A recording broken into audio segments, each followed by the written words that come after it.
We all have games that are formative to us as children. That one or couple of games that we play that just clicks with us, changing us in ways that we couldn't have thought possible.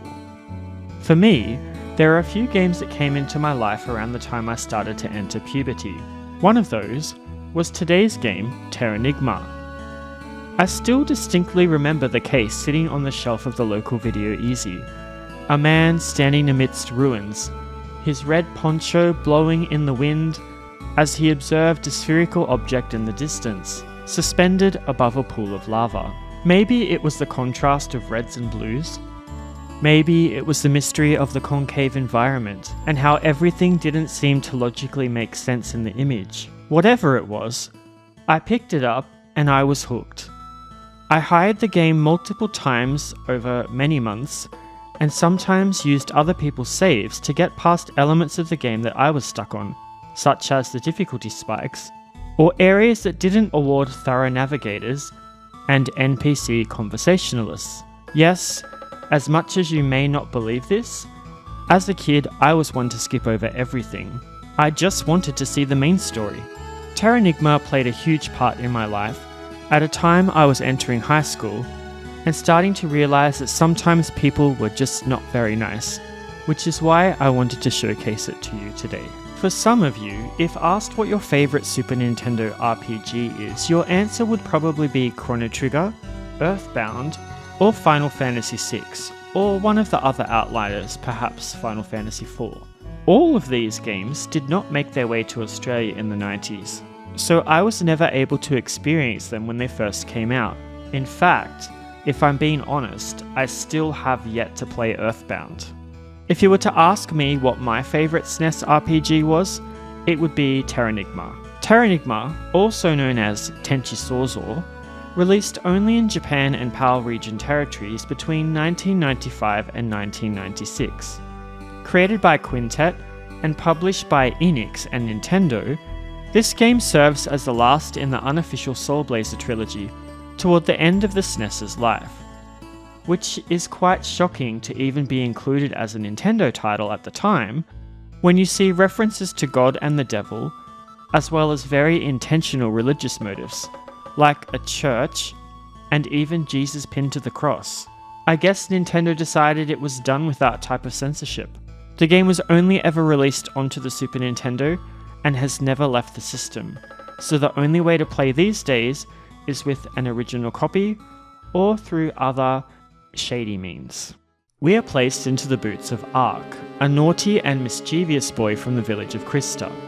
Krista is a small townhold nestled amidst harsh rocks and oceans of lava, but despite this, the people lead simple and relatively carefree lives, probably because they don't know the chaos that's surrounding them. The only real hassle is Ark himself, who likes to play pranks on the villagers and do anything but what he is told. Sometimes, an event known as Crystal Blue will occur, where shimmering beautiful bubbles of hope float along on the breeze, awing all those who stand to gaze upon it.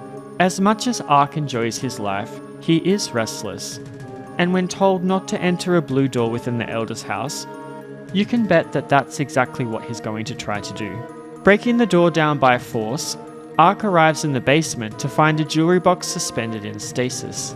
Opening the forbidden container causes an event that crystallizes all the town's residents and sets him en route to rescue them by visiting 5 towers scattered across the land to free the spirits that are being captured within. And no, this is not a Final Fantasy movie. After trying tribulations experienced in each of the towers and unlocking elements of our Earth, Ark is sent to the surface to return it back to normal by reviving plants, birds, animals, and finally humans. Terranigma's narrative is drenched in themes of Genesis and regeneration, pulling straight from the Bible's creation story within Genesis. God separating light from dark, with the planet's hollow light side, growth and life, clashing against the dark side, stagnation and decay, all orchestrated by godlike forces of creation and destruction. But it doesn't stop there. Buddhist vibes run deep too, with reincarnation front and center. There exists characters like the immortal priest Kumari, who is said to be reborn again and again across eras, echoing the endless samsara cycle of birth, death, and rebirth that Ark himself navigates. And sacrifice, oh boy, there is a lot of that. The game hammers home how progress demands blood, like humanity's cold expectation to cull the weaker to evolve, and an ever-growing dissent and disregard toward the natural environment, including caging free animals and consuming their flesh for the order of evolution. Though Ark is a boy, he is not unprepared despite never having left his village prior to his adventure. He is adept at using a variety of staffs and rods that he can wield in many ways to stave off the advance of his foes. He can make a single strike or a sustained flurry toward any enemy within his reach. If he is pursuing a foe, he can slice forward whilst running to impale them. If a monster is beyond his reach, he can do a spinner attack, jumping and flipping forward on the spot. Finally, if he is really wanting to be cool or reckless, you pick. He can go from a sprint into a jump, then a slide, grinding his staff harshly against the ground before him for a nice dollop of damage to any enemy unlucky enough to be caught within the friction.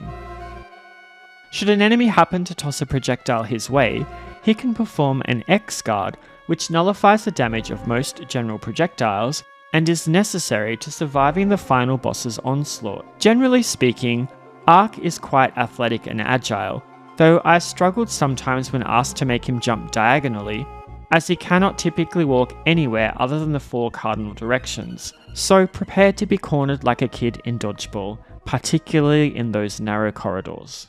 Magic also plays a role in Ark's adventure, albeit a small one, and in reality can be completely avoided or ignored if you're more into his athleticism.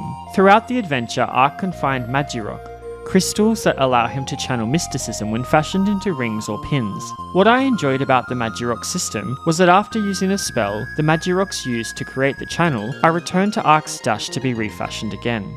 Magic can be quite powerful, but in most cases, a few whacks with his staff is more effective. Besides, for some reason, there are some bosses that he will face where the game will outright tell you that you cannot use magic. And this is a little disappointing, especially if you are about to die and wanted to call on the power of nature to aid your weary body.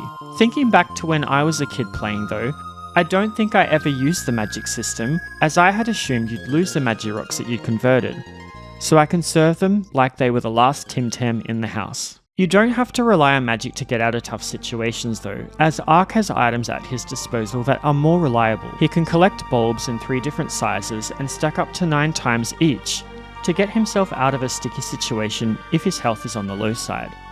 To equip an item, you must first go inside his box. And there are a lot of questionable items within. It's actually a charming element of Terranigma in that Ark's inventory and menus are managed from within the box that he opened in the Elder's basement.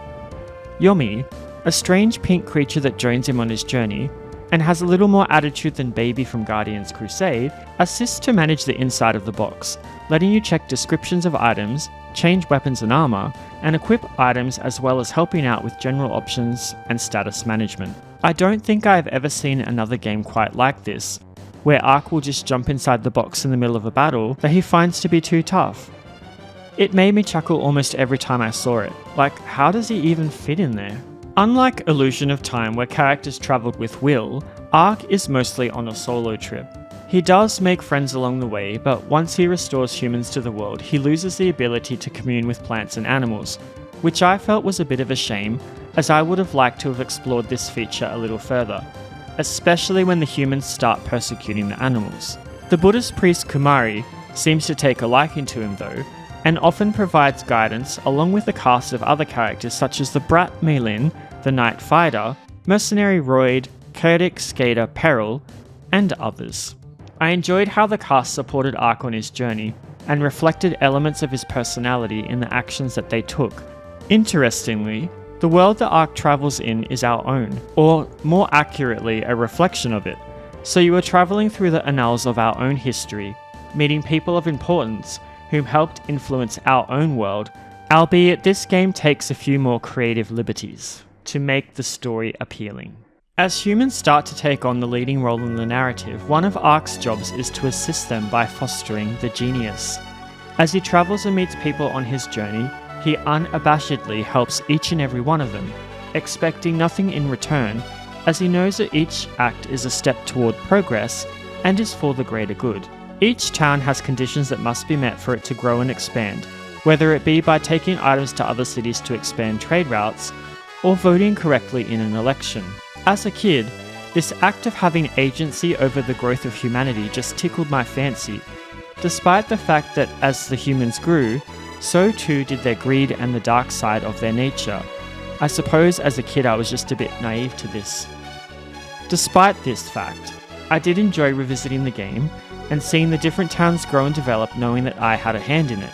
To be honest, town building has always been one of my favourite things to do in an RPG.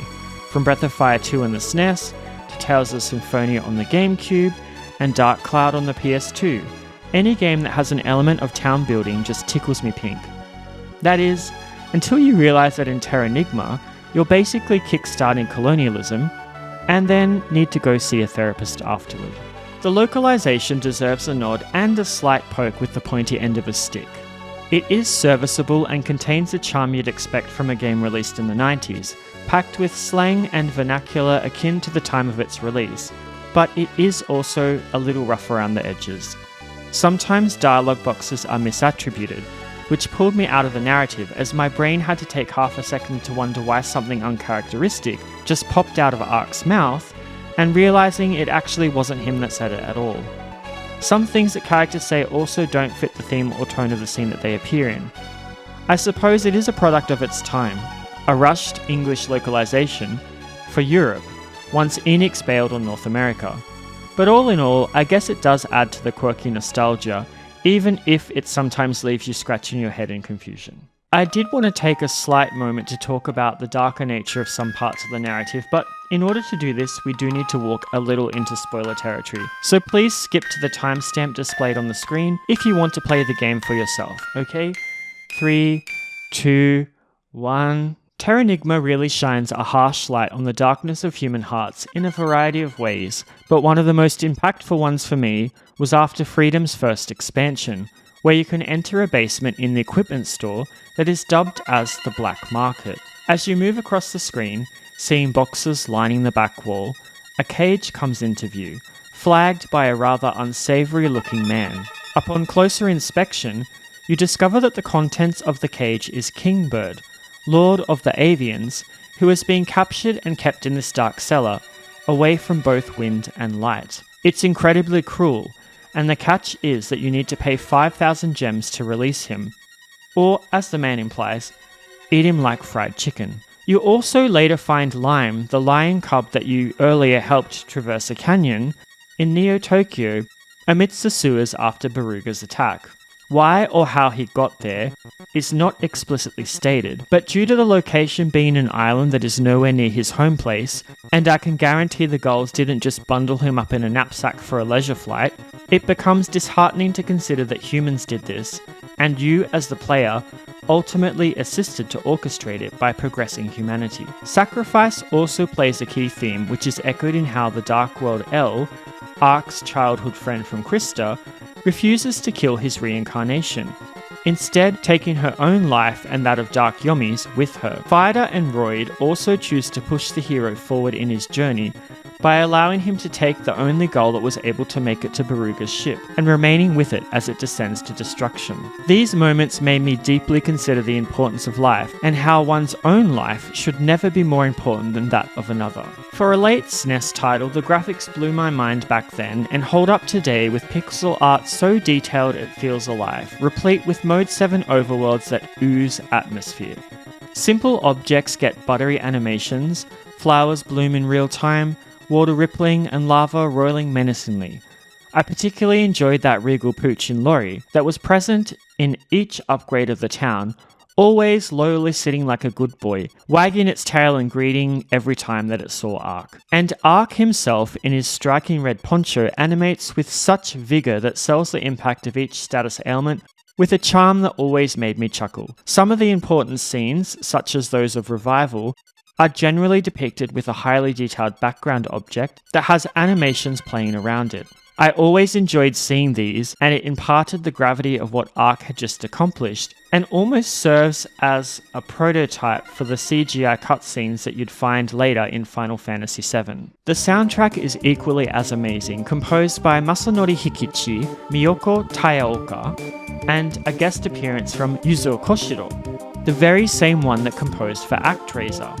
It's then no surprise that my favourite track is called Genius's Playground, which haunts Baruga's lab like that revelation that someone is lurking behind you, about to take your life. It kicks off with synth ghosts wailing along to a percussion beat that builds slowly as you progress, metering out the efficiency of the robotic production lines as they produce components and compounds that will be used for diabolical means. The dissonant chords mimic the fractured mind of a mad scientist who really believes that what he is doing is the best thing for the progression of humanity. Unabashed and narcissistic. The sound effects in the game also perfectly encapsulate the diegesis of the world, from the high-pitched ouch sound made every time Ark gets hit, to the solid thunk of his weapon against enemy flesh as he whacks them into submission. Terranigma isn't just a game, it's a time capsule of my awkward teenage soul, blending heart-pounding action, gut-wrenching philosophy, and that addictive feel of having agency into one unmissable SNES gem. If you dig deep stories that make you question life, death, and why we sometimes screw it all up, you must find a way to play this game. It's formative stuff that changed me as a child, and hits harder now that I have the experience with the world to understand just how hard it can be. The game really needs a resurgence, and with it having its 30th anniversary recently in October 2025, it's a crime that it has never been re-released. Perhaps some of the themes skim too close to the surface of the state of our world now, and makes you wonder whether the act of reviving the world was really worth the hell that will inevitably be released upon it. By the way, are there any games that you consider formative to your own development as a human? Let me know in the comments. This has been Venoir with a review of Terranigma for the Super Nintendo Entertainment System. If you enjoyed this review, please like and subscribe for more great JRPG content. As always, thanks for taking the time to watch my video. I appreciate you. Take care of yourselves, and bye bye for now.